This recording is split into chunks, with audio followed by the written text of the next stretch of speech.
નમસ્કાર મિત્રો, ડીજી મિત્ર યુટ્યુબ ચેનલની અંદર આપ સૌનું સ્વાગત છે. આજે આપણે પીએફને લગતો નવો જ ટોપિક એટલે કે ફોર્મ નંબર 19 કેવી રીતના આપણે ભરી શકીએ જેની સંપૂર્ણ માહિતી લઈને આવી ગયા છે. ફોર્મ નંબર 19 એટલે શું? ફોર્મ નંબર 19 એટલે જ્યારે આપણે જોબ કરતા હોઈએ છીએ ત્યારે આપણા અકાઉન્ટમાંથી એટલે કે આપણી સેલેરીમાંથી અમુક પૈસો કપાતો હોય છે. હવે એ પૈસો કપાય છે એ અને બીજું આપણને કંપની તરફથી એટલે કે એમ્પ્લોયર શેર જે આપણને આપે છે તે બંને પૈસા, એમ્પ્લોય શેર એટલે આપણા પૈસા અને એમ્પ્લોયર શેર એટલે કે જે પણ કંપની સામે આપણને અમુક પર્સન્ટેજ આપે છે તે બંને પૈસા ઉપાડવા માટે આપણે શું કરવું પડે છે? બંને પૈસા પૂરેપૂરા ઉપાડવા માટે ફોર્મ નંબર 19 ભરવું પડે છે. તો હવે આ ફોર્મ કેવી રીતના ભરી શકાય તેની સંપૂર્ણ માહિતી આપણને આ વિડીયોની અંદર જોવા મળશે. મિત્રો બન્યા રહેજો. અને વિશેષ કે મિત્રો આપણી યુટ્યુબ ચેનલની અંદર આપ નવા હો તો આપણી યુટ્યુબ ચેનલને સબસ્ક્રાઇબ કરો, શેર કરો અને બાજુમાં આપેલ બેલ આઇકોનને દબાવશો એટલે આવીને આવી જ માહિતી તમારા સુધી પહોંચતી રહેશે.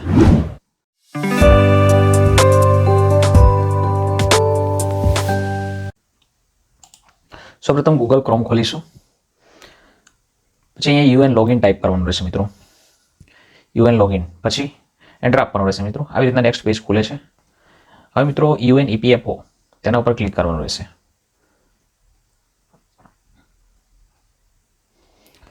ક્લિક કર્યા પછી મિત્રો આવી રીતના એક પોપઅપ આવે, ક્લોઝ કરીશું આને. મિત્રો હવે એન્ટર યુએન જે આપણે આપણો યુએન નંબર દાખલ કરવાનો રહેશે. જો મિત્રો તમને તમારો યુએન નંબર ખબર ન હોય તો યુએન નંબર કેવી રીતના જાણી શકાય તેનો વિડીયો આપણે આપણી યુટ્યુબ ચેનલની અંદર મૂકેલો છે, તો તમે વિડીયો જોઈશ અને પછી તમે તમારો યુએન નંબર જાણી શકો છો. આવી રીતના મિત્રો યુએન નંબર ટાઈપ કરવાનો રહેશે.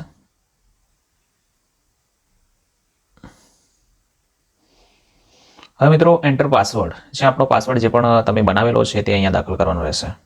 જો તમારે યુએન પાસવર્ડ કેવી રીતના બનાવી શકાય, નવો યુએન પાસવર્ડ કેવી રીતના બનાવી શકાય જેની સંપૂર્ણ માહિતી આપતો વિડીયોઝ પણ આપણે યુટ્યુબ ચેનલની અંદર બનાવેલો છે. જો તમે પાસવર્ડ ભૂલી ગયા હોય તો નવો પાસવર્ડ પણ બનાવી શકો છો.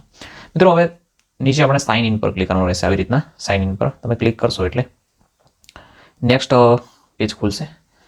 હવે મિત્રો સાઇન ઇન કરશો એટલે પછી તમારો જે પણ રજિસ્ટર્ડ મોબાઈલ નંબર છે તેના ઉપર તમારે 6 આંકડાનો પાસવર્ડ આવશે જે તમારે ઓટીપી અહીંયા દાખલ કરવાનો રહેશે.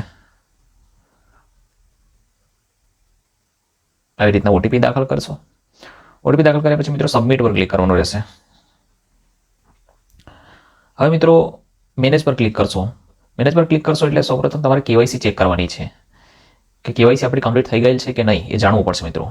તો આવી રીતના આપણે કેવાયસી પર જશું એટલે એનું સ્ટેટસ જોઈ લઈશું. જો આપણી બેંક કેવાયસી પણ કમ્પ્લીટ છે અને આપણી આધાર કેવાયસી પણ કમ્પ્લીટ છે, બંને વેરીફાઈડ છે. હવે મિત્રો કેવાયસી ચેક કર્યા પછી મિત્રો હવે આપણે જે પણ માર્ક એક્ઝિટ એટલે એક્ઝિટ ડેટ આપણે દાખલ કરેલ છે કે નહીં એ પણ ચેક કરવાની રહેશે. ચેક કર્યા પછી આપણે ફોર્મ નંબર 19 દાખલ કરી શકીશું. જો મિત્રો ડેટ ઓફ જોઈનિંગ અને ડેટ ઓફ એક્ઝિટ, જો બંને કંપનીની અંદર કામ કરેલું છે, બંને કંપનીની અંદર આપણે ડેટ ઓફ એક્ઝિટ નાખેલી છે મિત્રો. હવે મિત્રો ફોર્મ 19 ભરવા માટે ઓનલાઈન સર્વિસ તેના પર ક્લિક કરવાનું રહેશે. ક્લિક કર્યા પછી ક્લેમ પર ક્લિક કરીશું મિત્રો. ક્લેમ પર ક્લિક કર્યા પછી મિત્રો અહીંયા આપણે બેંક અકાઉન્ટ નંબર જે પણ બેંક અકાઉન્ટ નંબર આપણે આપ્યો છે તે દાખલ કરવાનો રહેશે. આવી રીતના આપણે આપણો અકાઉન્ટ નંબર જે છે એ દાખલ કરશો.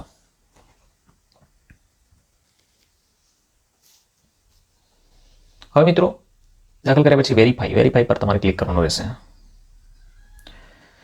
હવે મિત્રો યસ પર ક્લિક કરશો. હવે મિત્રો નીચે સ્ક્રોલ કરશો પછી પ્રોસીડ ફોર ઓનલાઈન ક્લેમ તેના પર ક્લિક કરવાનું રહેશે. ક્લિક કર્યા પછી મિત્રો અહીંયા I want to apply four તેના પર સિલેક્ટ ક્લેમ ઓપ્શન આપણે ક્લિક કરવાનો રહેશે. આપણે ફોર્મ નંબર 19 ભરવાનું છે એટલા માટે ઓનલી પીએફ વિથડ્રોલ ફોર્મ 19 એટલે કે આપણું જે પણ પીએફ કપાયેલ છે તે જ અહીંયા આપણે વિથડ્રોલ કરી શકીશું. બરાબર છે? ઓકે મિત્રો અહીંયા આપણે યસ પર ક્લિક કરવાનું રહેશે. ફોર્મ નંબર 19 સિલેક્ટ કર્યા પછી અહીંયા આપણે યસ પર ક્લિક કરીશું. હવે મિત્રો ક્લિક કર્યા પછી અહીંયા આપણે જે પણ એમ્પ્લોય હશે જેમનું પણ ફોર્મ નંબર 9 ભરવાનું છે તેમના આધાર કાર્ડ મુજબનું એડ્રેસ અહીંયા દાખલ કરવાનું રહેશે.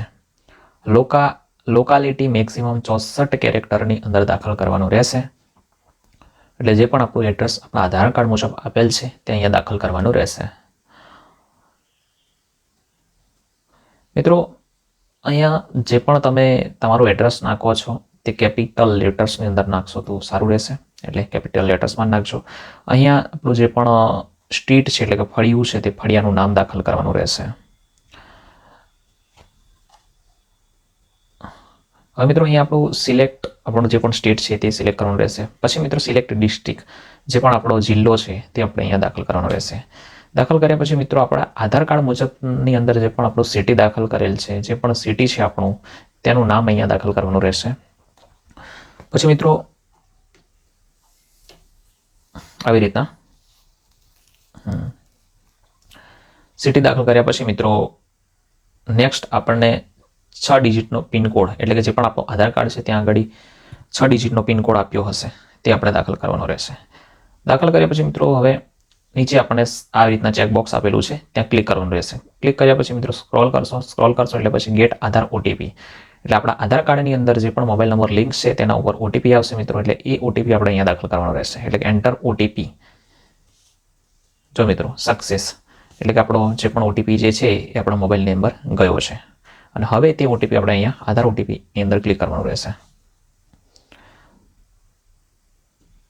ક્લિક કરશો મિત્રો પછી નીચે validate OTP and submit claim form તેના પર ક્લિક કરવાનું રહેશે એટલે આપણો ક્લેમ થઈ જશે મિત્રો. જો આવી રીતના પ્રોસેસ થશે, આ રીતના થોડી પ્રોસેસ થશે પછી આપણો ક્લેમ સબમિટ થઈ જશે. જો મિત્રો આપણો ક્લેમ સબમિટ થઈ ગયો છે, સબમિટેડ સક્સેસફુલી એટલે કે આપણો જે પણ ક્લેમ કર્યો છે તે સબમિટેડ સક્સેસફુલી. હવે મિત્રો આની પ્રિન્ટ લેવા માટે તમારે ક્લિક હેર પર ક્લિક કરશો એટલે તમારે પીડીએફ પણ તમારે મળી જશે એટલે તમે તે પીડીએફને તમે સાચવી શકો છો. જો મિત્રો પીડીએફ જનરેટ થઈ ગઈ છે. આવા જ પ્રકારના વિડીયો જોવા માટે મિત્રો યુટ્યુબ ચેનલને સબસ્ક્રાઇબ કરો, તમારા મિત્રો સુધી પહોંચાડો એટલે કે શેર કરો અને બાજુમાં આપેલ બેલ આઇકોનને દબાવશો એટલે આવા જ પ્રકારના વિડીયો પહેલા તમારા સુધી પહોંચશે.